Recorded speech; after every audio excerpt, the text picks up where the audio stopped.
says that she loves me. Isn't it lovely when the one you're lusting is the one you're loving? Yeah, a lot of people cling to Trump. It used to be Obama got in trouble because he said certain people cling to their guns and their religion, but now they're just clinging to Trump. Like I've always said, Trump is like the stripper pole for broken white men. He just makes them feel sexy. I know I'm fucked up, but when I'm on that pole. Yes, that is the stylings of J.L. Cauvin, the best Trump impressionist in the world. He's got a new special out, Tall Boy, because he's 6'7", available on iTunes and Amazon. It will be free on YouTube tonight on J.L. Cauvin's YouTube channel at 9 p.m. Eastern. Let me welcome the one and only J.L. Cauvin. Thank you. Hi. Thanks for having me. And that clip has been... It's like the Pied Piper for broken white men on Instagram, because it's a 23-second clip. It's one joke basically. And they come in calling me weak, a beta. They're telling me to put on my mask. I guess that's like a mask is now code for not masculine or not tough or strong. Very strange. Who knew that protecting other people made you weak? And especially in 2023, that's still like they're referring to that, like they said, why aren't you wearing an N95 mask? And I was like, wow, that's okay. And but it's very funny to see these people who love claiming that the left can't take a joke, that they're very soft. The snowflakes. That's what they say, right? They are snowflakes. As somebody who's gotten heat from both sides with my comedy, the softest people are the bullies on the right, because they hate when a real comedian, so to speak, like I'm not doing comedy for clapter. I'm not doing it for approval. I'm doing it for laughs, however they come. But when somebody uses quote unquote real comedian skills, but makes them the butt of the joke, it's not funny. It's terrible. You're the worst person. This guy's not even funny. It's hilarious to see the hypocrisy. So, but I enjoy it. Well, I'm enjoying you, and I want to, publicly thank you for showing up. Foolishness Friday live in Chicago, came all that way. Did our little amazing crowd. Opening. Man, listen, I was just talking about that. Let's talk more about that. I promised to take a caller who's been holding on for a while, since last year. And we were talking about Luther Vandross. So on Google, right, when you search Luther Vandross yesterday, the first picture, there's a montage of pictures. The big picture was Master P, not Luther Vandross, right? Right. And underneath Master P, it said Luther Vandross. And I didn't believe it, but I went on. They were like, Google search Luther Vandross, and I did, and it popped up. I was like, what the F is happening here? Like, there's nobody at Google that can tell that that's not Luther Vandross. Wow. So all night, people were at Google. And today, victory. They found a picture of Luther Vandross to put in that big box. So I said, I'm today years old because I was Google searching Luther Vandross. Luther Ronzoni Vandross. I said, his mother named him after some spaghetti? Like, I didn't know. I didn't know. I know his middle name was Ronzoni. Ooh, okay. So John, I think, has some insight. Maybe John knew Luther. I don't know. John in Florida. Thanks for holding. Welcome to the Karen Hunter Show. Hey, Karen, how you doing? I'm good, brother. What's up? Chief guest as well. All right. Listen, well, after Luther died, they interviewed his mother. And his mother, the question was asked, I believe, by Tom Jordan, the question is, how did you cover the name of Ronzoli? And his mother said that the reason she named him Ronzoli because when she was pregnant with him, she had bad morning sickness, and the only thing she could hold down her stomach was Ronzoli spaghetti. So when he was born, that's the nickname that she gave him, was Ronzoli.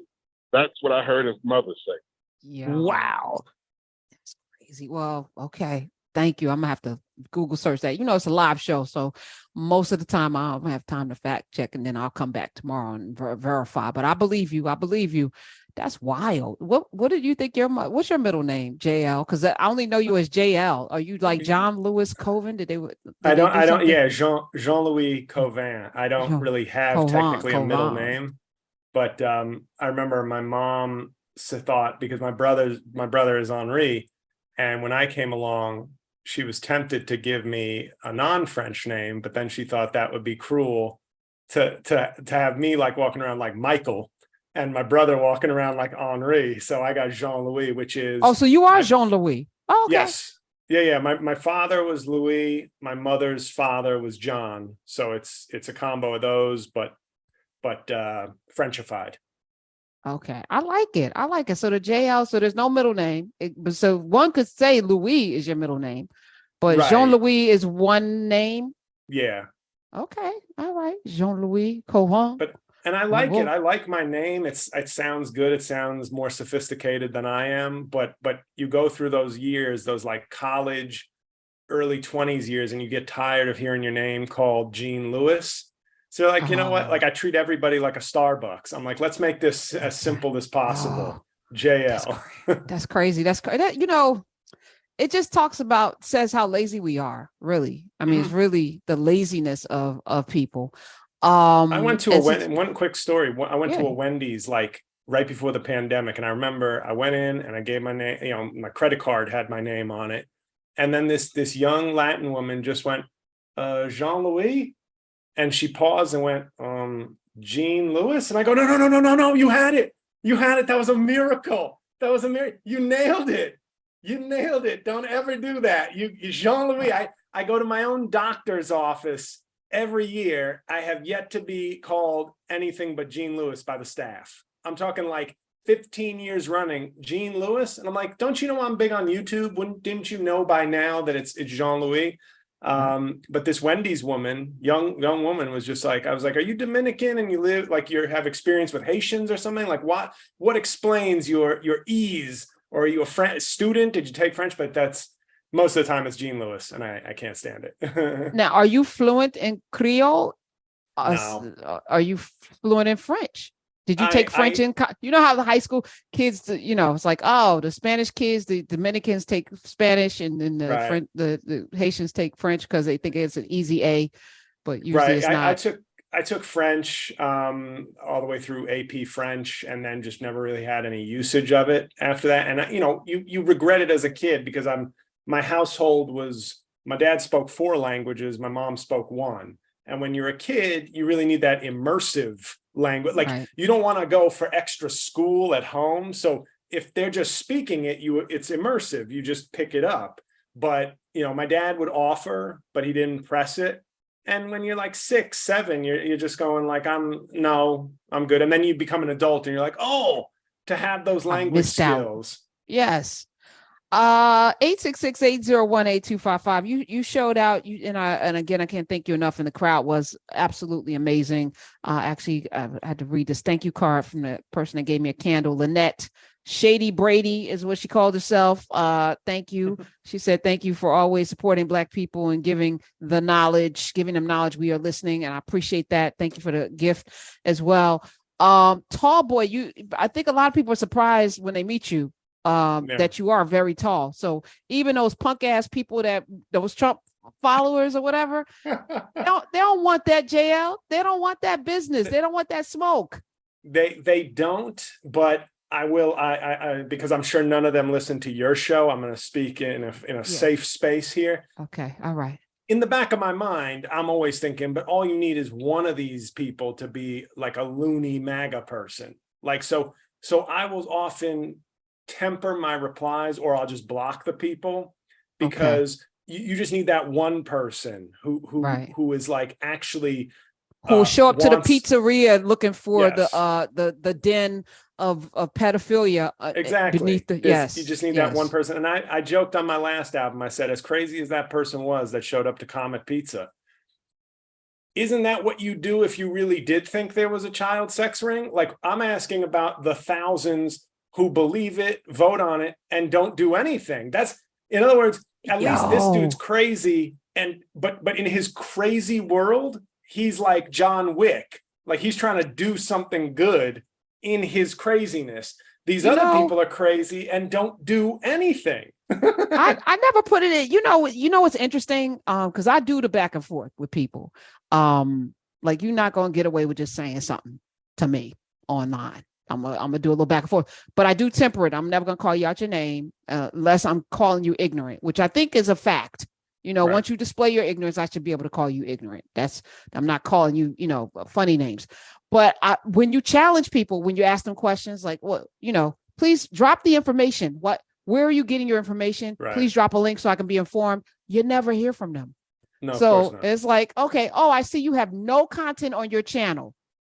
Why don't you go and make these comments and build up your YouTube channel instead of coming to Right. mine and talking to me? Right. Go do this on your channel. Exactly. Do you not? Are you lazy? So I'll ask that question. You too lazy to do your own channel? So this is easy to come and kick rocks over here. Yeah, and for me, I think when I've a lot of the stuff I post is comedy. So most of the time somebody's not coming to you for a discussion. They're just trying to insult you. So there's no, if it was a more serious thing and I will have that discussion, but most of the time it's this guy stinks or this guy's what's wrong with America. And I go, okay, well, that's what you're not worth my time and you're not seeking any constructive. I had a fan of mine actually get very mad over the joke you played, because he said he insulted me and said, oh, you're a hack. And but I said, well, I'm not a hack. If you were familiar with my material, you'd realize that doesn't apply. I know you want to insult me, but I said, the guy basically backtracked. I was like, I do think you're a great impersonator. I've liked your videos. I just don't like it when you go after Trump supporters. And in my mind, I was like, but they're the problem. Trump's one dude. The Trump supporters are actually the problem. There's only one queen bee, but there's a hive of trolls and Killer tools bees making this happen. Right. And, and I was like, and I've said this to people, I say, I'm not asking you if you have family members that are MAGA, if you have a loved one who's I'm not telling you to abandon your family or but you can't ask me. They're not my family. I owe no obligation to them beyond I disagree with them and I think they're hurtful to the country. But I'm not going to go that one step further. Well, you can't love your wife or your father if they support Trump. But you're asking me to go easy on a stranger that I think is damaging the country. So like, I won't tell you what to do with your personal life, and you don't tell me how to do comedy for strangers I've never met. You better say that. Marjorie Taylor Greene, I would like for you to work on, because I feel like her voice is kind of husky.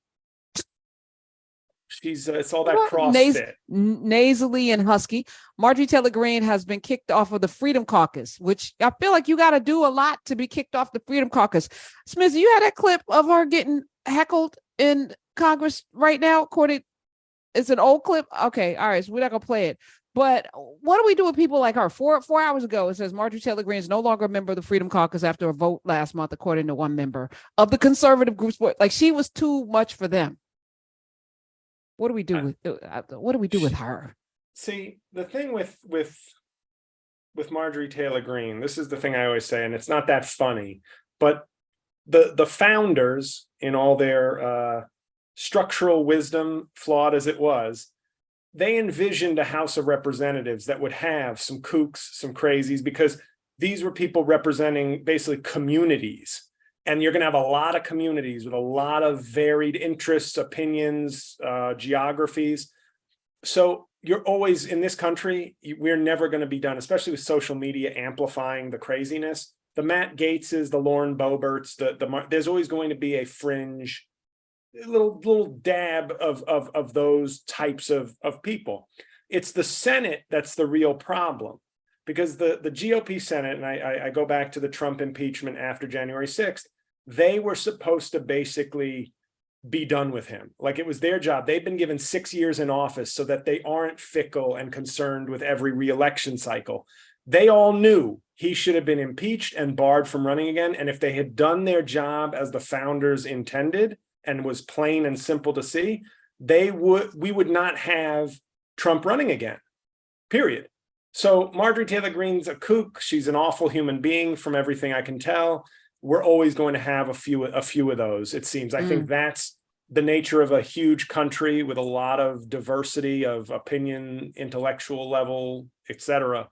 You're going to have a few of them, but it's, I'm always bothered more by the Senate. Yeah,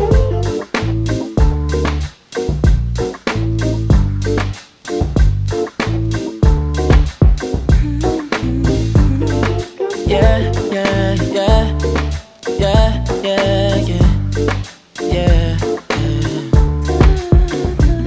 I run my fingers through her hair as she smiles and says that she loves me. Isn't it lovely when the one you're lusting is the one